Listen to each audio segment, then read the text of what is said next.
Le régime spécial que vous pilotez a modifié la charte des partis politiques sur fond d'exigence notamment de l'organisation d'un congrès au minimum tous les 5 ans.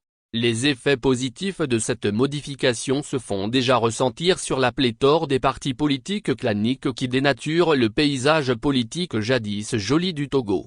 En effet, le congrès tenu ici et là à la va-vite a démontré que ces partis ne sont pas créés pour participer sérieusement à l'animation de la vie de notre cité. Ils sont constitués pour détruire plutôt la cohésion sociale et le vivre ensemble. Ainsi, les Togolais ont-ils assisté par exemple au pugilat entre les membres du CAR, les tiraillements sous couvert d'accusations de malversation financière entre ceux de l'UFC, la rencontre d'autres associations politiques qui voient la participation d'à peine une cinquantaine de personnes, ainsi de suite.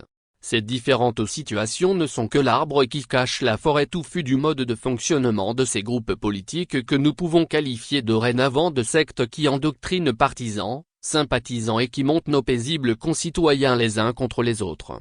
Les insultes, attaques diaboliques et les appels à en découdre physiquement sur les réseaux sociaux fabriquent une bombe à retardement d'un génocide politico-ethnique dans notre beau pays. Il faut absolument prévenir cette rupture politico-sociale. Pour cette raison et en ma qualité de citoyen jouissant pleinement de ses droits et devoirs, je sollicite votre pouvoir pour l'assainissement total du milieu politique. Je voudrais humblement vous accompagner dans cet excellent chantier que vous avez déjà commencé d'ouvrir avec la modification de la charte des partis politiques, en proposant des approches qui se déclinent en 4 points. 1. Une configuration du paysage politique en 2 pôles dont le parti opposition et le parti pouvoir avec un bascule selon l'entité qui occupe le pouvoir et celle qui est en quête du pouvoir. 2. Une configuration en 3 pôles comme le propose par exemple la nouvelle constitution de la Guinée-Conakry. Le Togo pourrait adopter 3 tendances à savoir le social panafricain, le traditionnel environnemental et le libéralisme.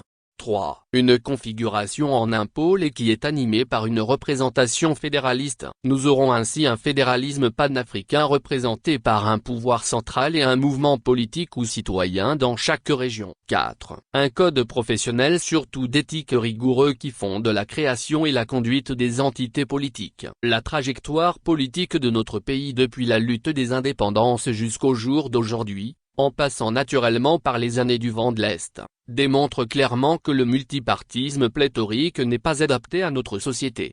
Le chaos ambiant des relations qui entourent la chose politique, alimenté de multi-conflits des micro-entités politiques valide ce fait. Dans les pays avancés, les partis politiques sont des intermédiaires entre le peuple et le gouvernement. Ils présentent entre autres des solutions alternatives qui sont reprises par le gouvernement. Les partis politiques ont également pour objectif, la conquête du pouvoir et ce, en vue de mettre en place leur politique qu'ils jugent meilleure que celle du gouvernement en exercice. Ce faisant, sont-ils obligés de se professionnaliser pour exceller. Au Togo, en plus de tirer la jeunesse vers le bas à travers la culture de la division, de l'insulte, du dénigrement et du sabotage, la centaine de partis ne proposent rien de politiquement consistant. Par-dessus le marché, ils analphabétisent politiquement la population et poussent cette dernière à l'obscurantisme et à l'extrémisme social et sociétal.